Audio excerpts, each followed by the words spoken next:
I'm doing a review and response to the questions and comments that have come in. One of the questions about composting is, how long does it take composting to work? And the answer is anywhere from 2 weeks to 2 years, depending on what's in your compost heap.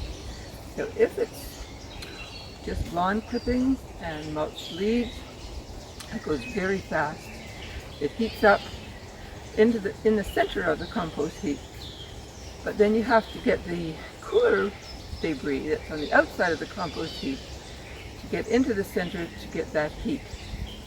So that's where the 2 weeks would occur. And then the other part that you stir in now needs another 2 weeks. But if you have stems, branches, what else?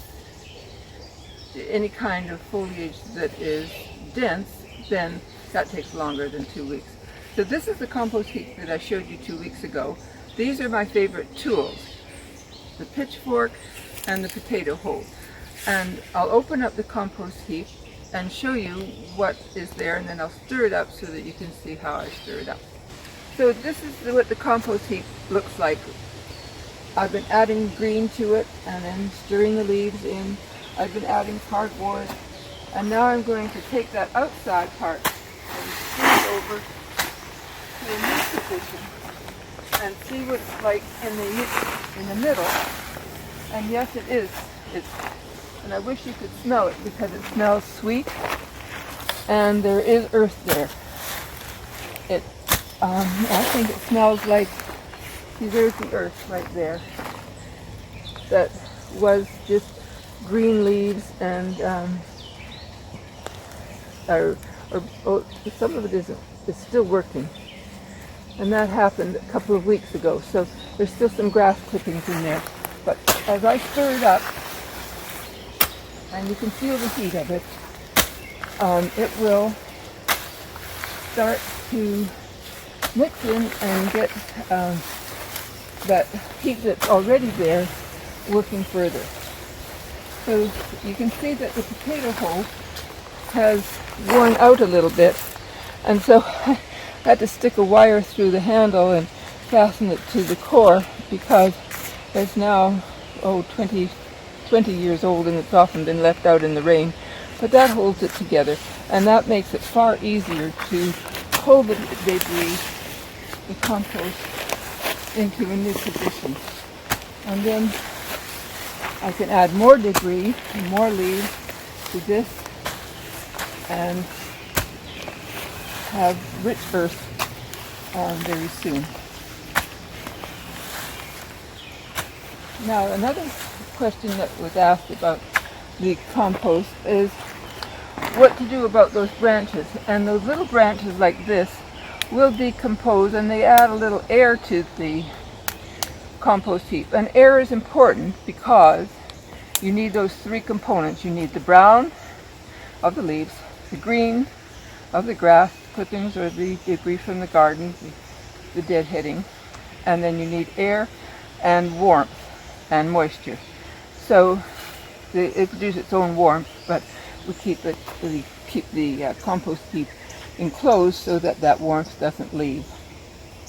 What I do more with the branches is put them in a brush pile, which is over there, and then I haul those to the dump.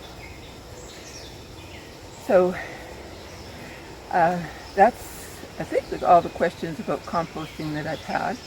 How long does it take? Anywhere from 2 weeks to 2 years. You can just let it go, and the earthworms will do their job, and then you have the earth.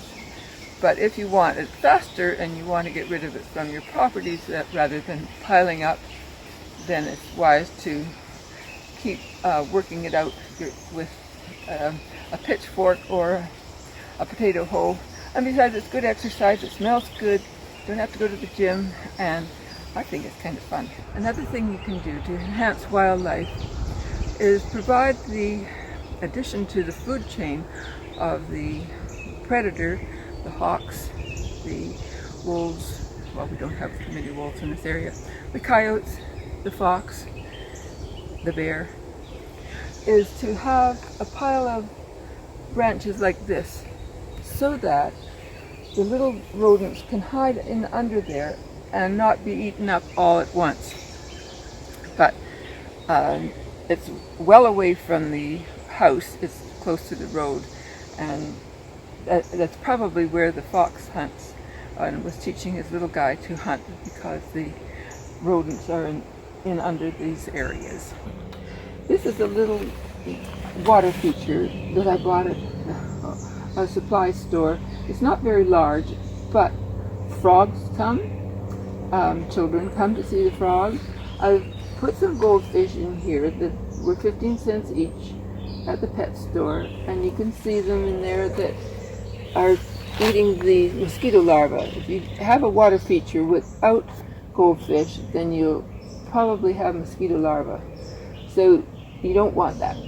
But it's great fun to have something like this for wildlife, and the frogs particularly, so that you just have one more item of interest on your property. It wasn't very much to put in, and I surrounded it by rocks so that it looks natural.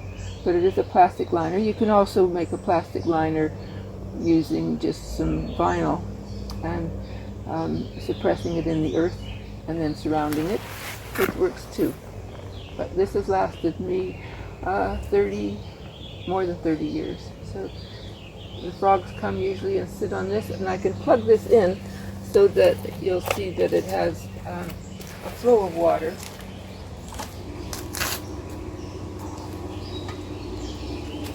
And then that circulates down in here. You do have to clean out the filter every once in a while. In review and response, I've had a good time responding to the questions and comments that came in, particularly about compost, invasives, what to plant where, what to enjoy most, and I've enjoyed that. So please do write in comments if you wish. Today I also discussed composting, and the catbird that you hear is having a good time. Composting is usually anywhere from 2 weeks to 2 years, but you can just leave your compost in a pile and allow the earthworms to do their job. I've also discussed wildlife enhancement and how you can have a little brush pile away from the house that will allow the rodents to be protected so that the fox, the bear, the coyote can hunt there, and you'll have more wildlife in your yard. The rain gardens are something that I strongly advocate because we need to protect our drinking water from rushing away to the sound.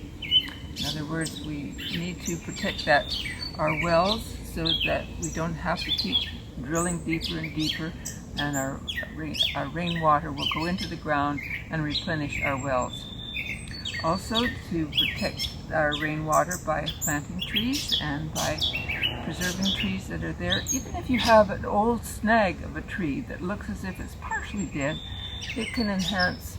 The woodpeckers like to drill a little hole in there, and then other birds occupy that hole, such as the chickadees and other cavity nesters.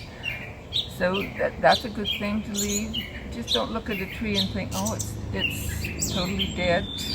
It might have some good life in it yet. So if you've enjoyed this video, please subscribe. If you subscribe, then you can easily access all the rest of the videos that I've made. And if you also like this video, press like, and I'll see you next time.